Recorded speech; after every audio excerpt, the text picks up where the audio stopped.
বৈজ্ঞানিক পরিভাষা। NTRC, BCS, bank job এবং অ্যাডমিশন সহ বিভিন্ন কম্পিটিটিভ এক্সামে প্রতি বছর যে অংশটি থেকে প্রায় প্রশ্ন এসে থাকে সেটি হচ্ছে বৈজ্ঞানিক পরিভাষা। এই এপিসোডে আমরা দেখব বৈজ্ঞানিক পরিভাষার কয়েকটি ধাপ বা কয়েকটি বৈজ্ঞানিক পরিভাষা যেগুলো খুব খুব ইম্পর্টেন্ট।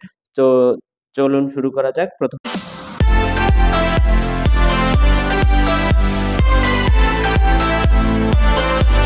আমরা যে বিষয়টি নিয়ে আলোচনা করবো সেটি হচ্ছে সেরিকালচার। সেরিকালচার হচ্ছে রেশম চাষ সম্পর্কিত বিদ্যা। এরপরে যেটি রয়েছে এপিকালচার। এপিকালচার হচ্ছে মৌমাছি পালন বিদ্যা বা মৌমাছি চাষ সম্পর্কিত যে বিদ্যা সেটি হচ্ছে এপিকালচার। এরপরে যেটি রয়েছে সেটি হচ্ছে এভিকালচার। এভিকালচার মানে হচ্ছে পাখি পালন বিদ্যা, বা আমরা বলতে পারি বার্ড মানে পাখি।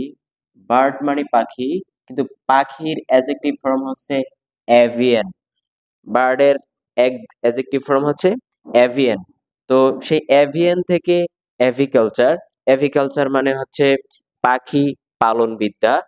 এরপরে যেটি রয়েছে পিচিকালচার। পিচিকালচার মানে হচ্ছে মৎস্য চাষ সম্পর্কিত বিদ্যা। মৎস্য চাষ সম্পর্কিত যে বিদ্যা সেটি হচ্ছে পিচিকালচার। আমরা বলতে পারি যে মাছকে আমরা পিচ পিচ করে কাটি, সেক্ষেত্রে পিচিকালচার মানে হচ্ছে মৎস্য চাষ সম্পর্কিত বিদ্যা। এরপর যেটি রয়েছে হর্টিকালচার।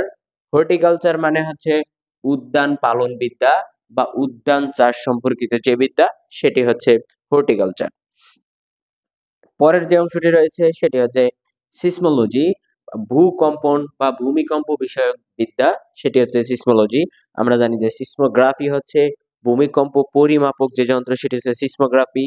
অপরদিকে সিসমোলজি মানে হচ্ছে ভূকম্পন বিষয়ক বিদ্যা।